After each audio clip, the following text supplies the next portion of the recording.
Hey everybody, and welcome back to the channel. I got some new brushes, which is a phrase that I think I've said many times this year.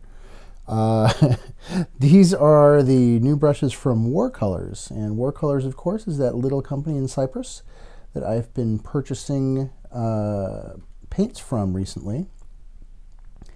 And when they announced that they had a new line of brushes, then I knew that I immediately had to try them out. Now, I have not actually done this yet. I just got these in. I haven't had a chance to put them in paint yet. But I did want to share them with you, show you some of my observations. You can kind of get a closer look at them beyond what you can see on their website. And I have a link in the description, which you can use to go straight to the brushes. But let's take a look at them real quick. The first most notable thing, obviously, is the ferrule. That is the little metal piece that holds the bristles. And as I think you can see, if it's going to decide to focus, the ferrule is tiny. And this is really more akin to a Japanese calligraphy brush than a sort of standard American hobby brush. Not sure why that doesn't want to get in close. Anyway, so the interesting thing about this, of course, is that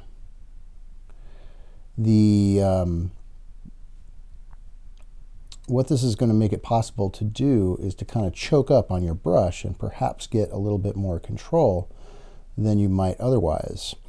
For a long time, I was trying to use the Winsor Newton Series 7 brushes by holding them right here. That seemed to be the place that my fingers wanted to go and where I felt like I got the most control.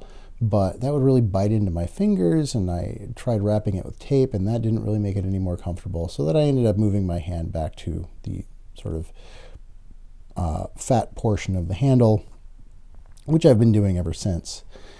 The fat portion of the handle on these brushes is obviously up towards the tip, so I'm kind of excited to try that out and see if that makes a difference, see if it gives me any more control.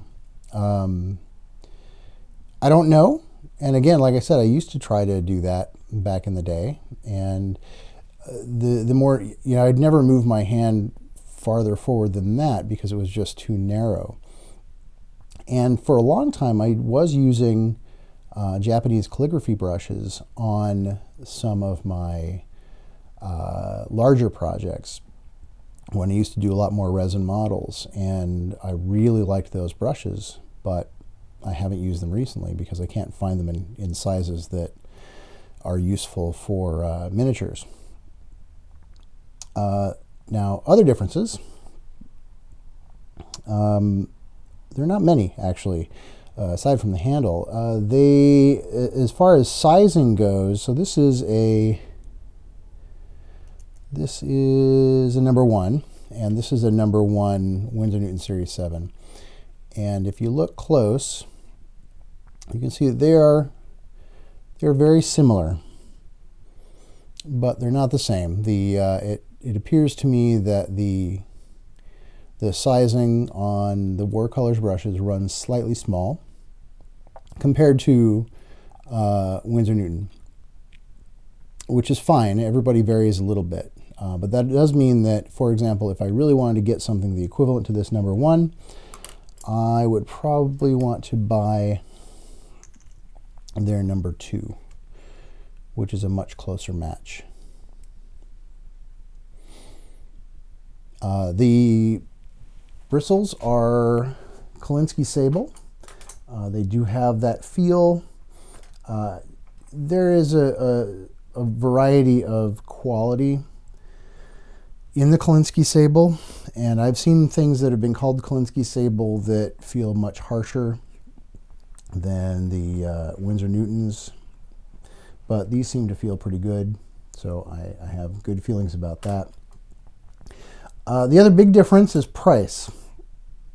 And really, when I've been looking at brushes, I'm always looking for the brush that is at least as good as the Winsor Newton Series 7. And if it's not as good, then is it less expensive? Because let's face it, these are really expensive brushes. Possibly the most expensive brushes that any of us use.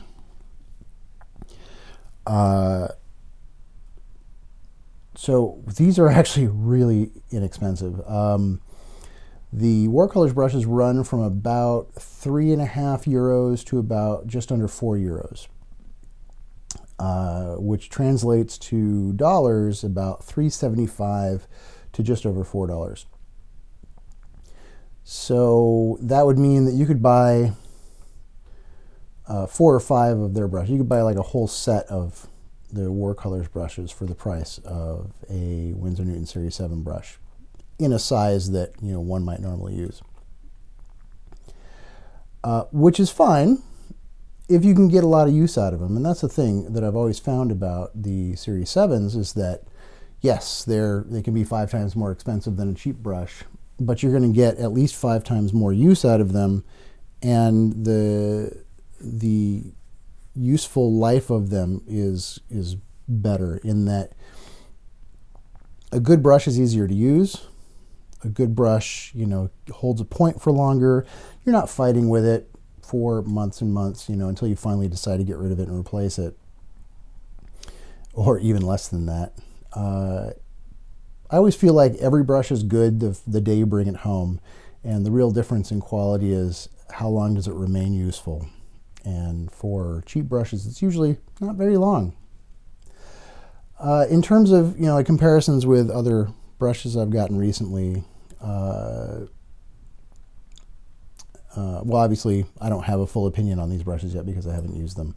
But in terms of just my take on them is the like the WAMP brushes, their Kickstarter brushes that are now available on their store.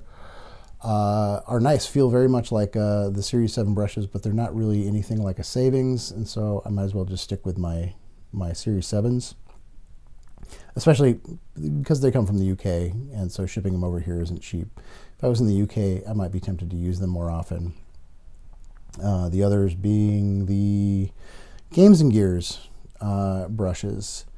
The metal-handled ones were just way too heavy, and they didn't seem to last very long. And at the end of the day, they are just makeup brushes that have been repurposed for hobby painting.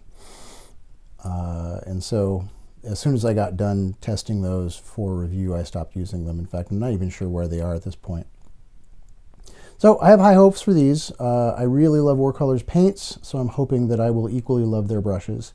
But it remains to be seen. I'm always skeptical of things that seem too good to be true, and a really good brush for that price seems like it might be, but we don't know. But here's the thing, though: for that price, you might want to try them out as well before I get around to actually doing a full review, which could be as much as a month from now. And try out some of their paints, buy a couple of brushes, give them a try. Let me know what you think. And I will include other opinions in my review if you have them. So just let me know. But that's going to be it for now. Again, this was just a brief look at the brushes. They come in 5 sizes, by the way. The largest being number 2, smallest being triple aught. And the triple aught, let me show it to you real quick because it's adorable.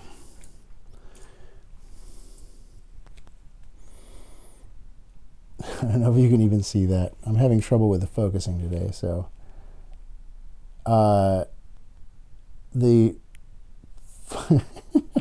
would normally not buy a brush this size, except that the Warcolours paints stay wet a surprisingly long time, and that's part of the reason I don't normally use a brush like that because most hobby paints, by the time you got the little amount of paint that can hold onto your model, it'd almost be dry anyway. So it'd be a constant fight going back and forth from paint pot to or palette to your model, and hoping that the paint would stay good. But with the Warcolours paint, that's not an issue. So I'm excited to try it out, maybe on some eyes or something. Always looking for a good new eye tool. But that's going to be it. Quick 10 minutes overview. Let me know what you think. Try them out if you get a chance. And again, share your opinions with me, and I'll let other people know what you guys think. And that's going to be it for now, and I will talk to you all later.